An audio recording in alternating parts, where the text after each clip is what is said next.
జడ్జిగా ఉన్నారు.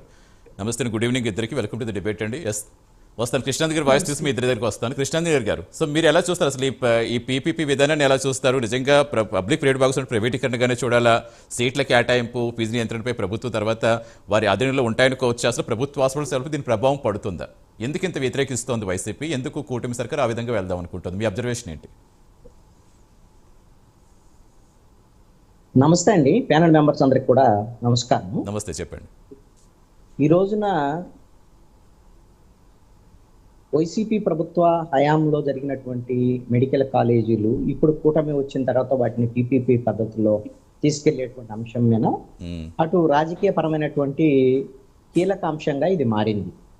ఎందుకు అంటే రాష్ట్రంలో ప్రజలకు సంబంధించినటువంటి వైద్యానికి సంబంధించినటువంటి అంశము, అదేవిధంగా మెడికల్ సీట్లకు సంబంధించినటువంటి విద్యార్థులకు సంబంధించినటువంటి అంశము, విద్యార్థుల భవిష్యత్తుకు సంబంధించినటువంటి అంశము, ఇవన్నీ కూడా దీంట్లో ముడిపడి ఉన్నాయి.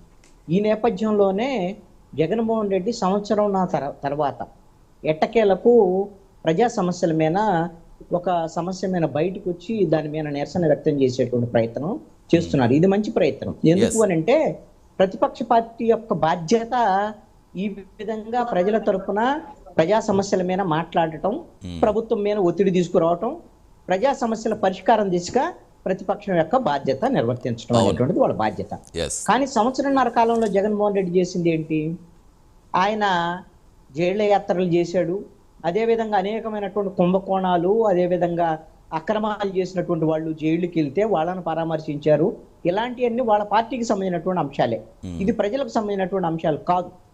కేవలము ఈ సంవత్సరాల కాలంలో జగన్మోహన్ రెడ్డి ఏదైనా మంచి పని చేశాడు అని అంటే అదేమిటి అని అంటే మిర్చి రైతులు, అదేవిధంగా పొగాకు రైతులు, అదేవిధంగా మామిడి రైతులకు సంబంధించినటువంటి గిట్టుబాటు ధరకు సంబంధించినటువంటి అంశంలో ఈ మూడు అంశాల మీద నిరసన కార్యక్రమాలు చేపట్టాడు. దాంట్లో ఎంతో కొంత అది రైతులకి మేలు జరిగేటువంటి అంశంగా మనం ఖచ్చితంగా చూడొచ్చు. కానీ అసలైనటువంటి పాత్ర అటు అసెంబ్లీలో నిర్వర్తించడం లేదు, ఇటు బయట కూడా నిర్వర్తించడం లేదు. ఇక్కడ రాష్ట్రంలో ఉండటం లేదు. ఆయన వస్తే 2-3 రోజులు, వారంలో మ్యాక్సిమం 2 రోజులు 3 రోజులు ఉండటం, తర్వాత వెళ్ళిపోవటం అనేటువంటి అంశం. అదేవిధంగా ఏదైనా నిరసన కార్యక్రమాలు పెట్టినా అది పార్టీ వాళ్ళకి సంబంధించినటువంటి అంశమే, కానీ ఎక్కడ కూడా జగన్మోహన్ రెడ్డి పాల్గొనటం లేదు. ప్రధానంగా అసెంబ్లీకి రాకపోవటం అనేటువంటిది ప్రజా సమస్యలను చర్చించేటువంటి వేదికని ఈ రోజున వైఎస్ఆర్ కాంగ్రెస్ పార్టీ విస్మరించడం అనేది జగన్మోహన్ రెడ్డికి ఈ రోజున తీవ్రమైనటువంటి రాజకీయంగా ప్రతికూల అంశంగా మారింది. ఈ నేపథ్యంలోనే జగన్మోహన్ రెడ్డి ఈ రోజున అనివార్యంగా ప్రజల దగ్గరికి, ప్రజల సమస్యల మీద బయటికి రావాల్సినటువంటి పరిస్థితి ఏర్పడింది. అది ఎట్లయినా కానీ ఆయన వస్తున్నారు, మంచి పరిణామం కూడా. అయితే ఈ పీపీపీ పద్ధతిలో మెడికల్ కాలేజీలను ప్రైవేటీకరించేటువంటి పద్ధతి విషయంలో వైఎస్ఆర్ కాంగ్రెస్ పార్టీయే కాదు, మేధావులు, ప్రజాస్వామికవాదులు అందరూ కూడా కూటమి ప్రభుత్వం యొక్క నిర్ణయాన్ని తప్పుపడుతున్నారు. ఎందుకు అనంటే అది వైఎస్ఆర్ కాంగ్రెస్ పార్టీ ప్రభుత్వంలో వచ్చినాయి కాబట్టి ఇప్పుడు వాటి మొత్తాన్ని కూడా ఏదో ప్రైవేట్ పరం చేసి అనేటువంటి దాని ధోరణిలో ప్రభుత్వం వెళ్ళకూడదు. ఎందుకు అనంటే ఈ 17 మెడికల్ కాలేజీలకి బడ్జెట్కు సంబంధించినటువంటి వ్యవహారంలో ఇది కేంద్ర ప్రభుత్వం 60%, రాష్ట్ర ప్రభుత్వం 40% పెట్టుబడి దానికి సంబంధించినటువంటి ఖర్చు చేస్తే సరిపోయేటువంటి అంశం. దీనికి ఈ 17 మెడికల్ కాలేజీల నిర్మాణానికి 8,500 కోట్ల రూపాయలు అవసరం అయ్యేదానికి అవకాశం ఉంటుంది.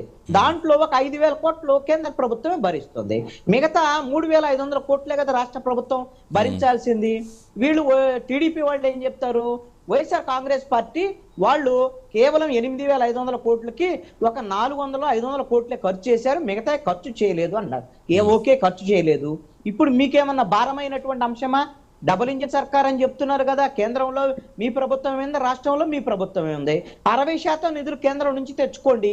8,500 కోట్లు మీరు 3,500 కోట్లు, ఒక 500 కోట్లు వాళ్ళు పెట్టారన్నారు.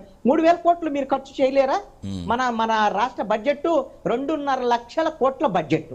మరి 2.5 లక్షల కోట్ల బడ్జెట్ లో 17 మెడికల్ కాలేజీలు రాష్ట్ర వ్యాప్తంగా అన్ని ప్రాంతాల్లో ఈ విధమైనటువంటి పేదలకు వైద్యం అందించటము, అదేవిధంగా కొన్ని వందల మెడికల్ సీట్లు ఏది తక్కువ ఖర్చుతో మెడికల్ సీట్లు అంటే వైద్య విద్యను చదువుకోవడానికి పేదలకు కూడా అవకాశం వచ్చేటువంటి అవకాశం ఉన్నటువంటి పరిస్థితి. అలాంటిది కాకుండా ఈ రోజున ఆ రోజున వైసీపీ ప్రభుత్వంలో వచ్చినాయి కాబట్టి ఇప్పుడు మనం వాటిని మొత్తాన్ని కూడా ప్రైవేటీకరించేటువంటి ధోరణికి వెళ్ళటం అనేటువంటిది ఖచ్చితంగా తప్పు.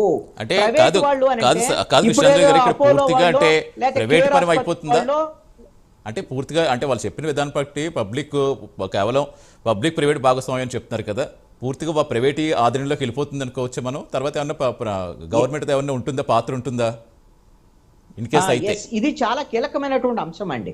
వాస్తవంగా చెప్పాలి అని అంటే ఇప్పుడు ఈ 8,500 కోట్ల రూపాయలకు సంబంధించినటువంటి ఇది ప్రైవేట్ వాళ్ళకే ఇస్తున్నారు కదా, వాళ్ళు ఖర్చు చేసేది 8,500 కోట్లు అనుకుందాం ప్రైవేట్ వాళ్ళు వచ్చి. కానీ ఈ 17 మెడికల్ కాలేజీల దగ్గర ఇప్పుడు వరకు సేకరించినటువంటి భూమి కానివ్వండి, అదే విధంగా ప్రభుత్వ భూమి కానివ్వండి, నిర్మాణాలు జరిగినటువంటిది లెక్క వేస్తే కనీసంగా 75 నుంచి 80 వేల కోట్ల రూపాయలు ఆస్తి ప్రజాధనం అక్కడ ఉంది. అలాంటి దాన్ని మొత్తాన్ని కూడా ఈ రోజున ప్రైవేట్ వాళ్ళకి అప్పచెప్పేసి ప్రైవేట్ వాళ్ళు వస్తారు. ఇప్పుడు వాళ్ళు 80 వేల కోట్ల రూపాయల మొత్తం ప్రజాధనానికి వాళ్ళు ఓనర్ అయిపోతారు.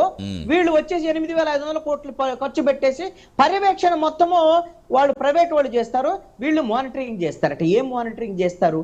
మొత్తం వాళ్ళు పెట్టుబడి పెట్టిన వాళ్ళు వీళ్ళు మానిటరింగ్ చేయడానికి, వీళ్ళు పెత్తనం చేయడానికి అవకాశం ఇస్తారా ప్రభుత్వానికి?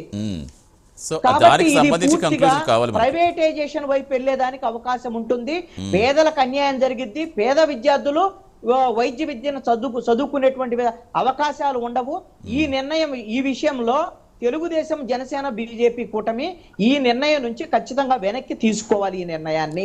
అది వైఎస్ఆర్ కాంగ్రెస్ పార్టీ కోసం కాదండి, ఇది రాష్ట్రంలో ఉండేటువంటి పేద ప్రజలు, ప్రజాస్వామికవాదులు, మేధావులు మీరు కావాలి అని అంటే ఈ ప్రభుత్వానికి ఒక సూచన చేస్తున్నా, కూటమి ప్రభుత్వానికి, మీరు ఎక్కడైతే ఈ మెడికల్ కాలేజీ ప్రైవేటీకరణకు సంబంధించినటువంటి అంశం మీద ప్రజల దగ్గరకు వచ్చి ప్రజాభిప్రాయాన్ని సేకరించండి.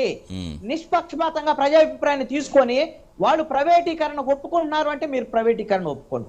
అంతే తప్ప మీ ఇష్టం వచ్చినట్టుగా రాజకీయ పరమైనటువంటి నిర్ణయం చేసి వైసీపీ వాళ్ళకి పేరు వస్తుంది కాబట్టి మీరు ఇది ఇప్పుడు కూటమి చేయటం అనేది కాదండి. ఏ ప్రభుత్వమైనా ఇలానే చేస్తుంది. నేను ముగిస్తాను ఒక్క పాయింట్. మీరు ఆంధ్రప్రదేశ్ సంబంధించిన రాష్ట్ర రాజధాని 2015లో స్టార్ట్ అయితే ఆ రోజున 2019 వచ్చేసరికల్లా ఆ అభివృద్ధిని రాష్ట్ర రాజధాని కొనసాగించాల్సినటువంటి బాధ్యత వైఎస్ఆర్ కాంగ్రెస్ పార్టీ ప్రభుత్వం. కానీ ఎక్కడ చంద్రబాబు నాయుడికి పేరు వస్తుందో, ఎక్కడ తెలుగుదేశము కూటమి ప్రభుత్వానికి సంబంధించినటువంటి వాళ్ళ రాజధాని అనేటువంటి పేరు వస్తో అనేటువంటి విధంగా అమరావతి మొత్తాన్ని పడకన పడేసినటువంటి పరిస్థితి వైఎస్ఆర్ కాంగ్రెస్ పార్టీది. ఆ ధోరణి కూడా తప్పు. ఇప్పుడు వైసీపీ వాళ్ళకి పేరు వస్తుంది. వైసీపీ టైంలో వచ్చినటువంటి మెడికల్ కాలేజీలను మనం కొనసాగిస్తే అది ప్రభుత్వ పరంగా నిర్మాణం జరిగితే జగన్మోహన్ రెడ్డికి పేరు వస్తుందని అనుకునే విధంగా ఈ రోజున ఆలోచన చేయొద్దు.